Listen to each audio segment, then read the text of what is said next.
उससे भी कंपनी प्रभावित होती है। इंटरेस्ट रेट हो गया या आरबीआई का कोई पॉलिसी होता है, उससे भी क्या होता है, प्रभावित होता है। जीएसटी इंप्लीमेंट होने से भी हमारा कंपनी प्रभावित हो रहा है, एक्सटर्नल रूप से हो रहा है। फिर क्या है, सोशियो कल्चर। हम जिस एरिया में हमारा ऑर्गेनाइजेशन है वहाँ में कैसे कैसे लैंग्वेज के लोग रहते हैं, कैसे कैसे रिलीजन के लोग रहते हैं, उनका कल्चर क्या है, उनका रहन सहन क्या है, उनका लिविंग स्टाइल क्या है, उससे भी हमारा कंपनी प्रभावित होता है कि नहीं होता है। अगर मराठी के जगह पे हम बिजनेस करने जाएंगे तो उसके हिसाब से प्रभावित होगा, गुजराती के स्टेट पे जाएंगे तो उसके हिसाब से होगा, बिहार में आएंगे तो प्रभावित होगा। हर जगह का सोशियो कल्चर अलग है, लोगों का माइंडसेट अलग है ना, लोगों का नीड अलग है, लोगों का आवश्यकता अलग है। फिर क्या है, टेक्नोलॉजिकल फैक्टर भी एक्सटर्नल फैक्टर होता है कि जैसे जैसे टेक्नोलॉजी बदलता है कंपनी को प्रभावित करता है। ठीक है, इकोलॉजिकल एनवायरनमेंट भी कंपनी को प्रभावित करता है एक्सटर्नल फैक्टर के रूप में। क्या करता है, पर्यावरण से भी हम लोग प्रभावित होते हैं। कभी कभी देखते होंगे कि दिल्ली एनसीआर में या बेंगलोर साइड में फैक्ट्री लोगों को क्या करता है, नोटिस भेजता है, बोलता है कि आप अभी प्रोडक्शन नहीं कीजिए, अभी आप कंस्ट्रक्शन एक्टिविटीज नहीं कीजिए। क्यों, उससे उनके पास तो मैन पावर है, उनके पास एम्प्लॉय उनको सैलरी देते हैं, तो उससे इकोलॉजिकल फैक्टर से भी वो प्रभावित होता है। अगर पर्यावरण बदलता है, ठीक है, या गवर्नमेंट पर्यावरण को मतलब सही करने के लिए कोई डिसीजन लेती है, उससे भी कंपनी प्रभावित होती है। उससे चिमनी का भट्टा चलता है, उससे बहुत सारा हम लोग का क्या होता है, पॉल्यूशन होता है। तो कभी कभी नोटिस आ जाता है कि नहीं अभी आपको इसको बंद करना है कुछ दिन के लिए, तो प्रभावित हुआ ना, उसकी प्रोडक्टिविटी प्रभावित हुई, उसकी कंपनी प्रभावित हुई। लीगल, अगर किसी प्रकार का लीगल होता है, कानूनी रूप में अगर गवर्नमेंट कुछ पॉलिसी चेंज करता है, प्रोसीड्यूर चेंज करता है, कुछ नया रूल्स एंड रेगुलेशंस लाता है, तो उससे भी कंपनी प्रभावित होती है। जैसे कभी पॉलिथीन बंद हो जाता है, कभी प्लास्टिक का बॉटल बंद हो जाता है, तो ये सब कंपनी भी प्रभावित होती है नहीं होती है।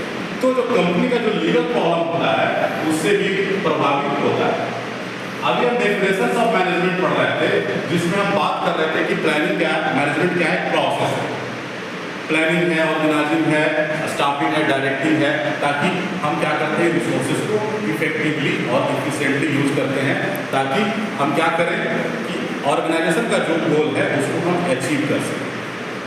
ये तब होगा जब हम ये कॉस्ट फॉर्म को हम लोग सही से, कॉस्ट फॉर्म को क्या करेंगे, सही से हम लोग इम्प्लीमेंट करेंगे।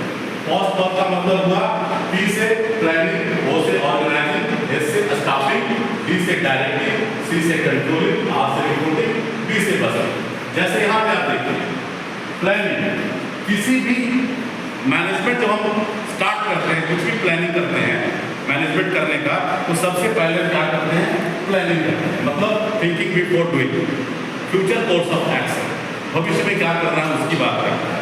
फिर हम क्या करते हैं, ऑर्गेनाइजिंग करते हैं, ऑर्गेनाइज करते हैं चीजों को। फिर क्या करते हैं, स्टाफिंग। फिर क्या करते हैं, डायरेक्टिंग, डायरेक्शन देते हैं, कैसे रन करना है ऑर्गेनाइजेशन को, कैसे किसी काम को करना है। कंट्रोलिंग, इसको कहीं कहीं पे कोऑर्डिनेटिंग भी करते हैं कि सारे एक्टिविटीज में कैसे कोऑर्डिनेट करते हैं। फिर क्या है, reporting. Reporting is most important thing. जब तक रिपोर्टिंग नहीं होगा तब तक हम लोग नहीं जान पाएंगे कि हमारा एक्चुअल वर्क क्या हो रहा है, एम्प्लॉय ठीक से परफॉर्म कर रहे हैं कि नहीं कर रहे हैं, है ना। अगर ठीक से परफॉर्म कर रहे हैं तो क्यों कर रहे हैं, पुअर परफॉर्मेंस का कैसे इंप्रूवमेंट होगा, कस्टमर सेटिस्फाइड है कि कस्टमर डिससेटिस्फाइड है, ये हम लोग रिपोर्टिंग से मालूम करते हैं। फिर लास्ट क्या है, बजटिंग, मतलब एक बजट तैयार करते हैं। कुछ भी अगर मैनेजमेंट हमको इम्प्लीमेंट करना है मैनेजमेंट में, तो सबसे मोस्ट इंपॉर्टेंट है बजट। बिना बजट का कुछ भी नहीं हो सकता है, यानी फिनेंस के बिना, पैसा के बिना। अगर बजटिंग नहीं है तो मैनेजमेंट संभव नहीं है। कॉस्ट फॉर्म जो है इसका एक एक एलिमेंट इंपॉर्टेंट है। ये फंक्शंस ऑफ मैनेजमेंट है, पी से planning, organizing, staffing, directing, controlling, reporting and budgeting.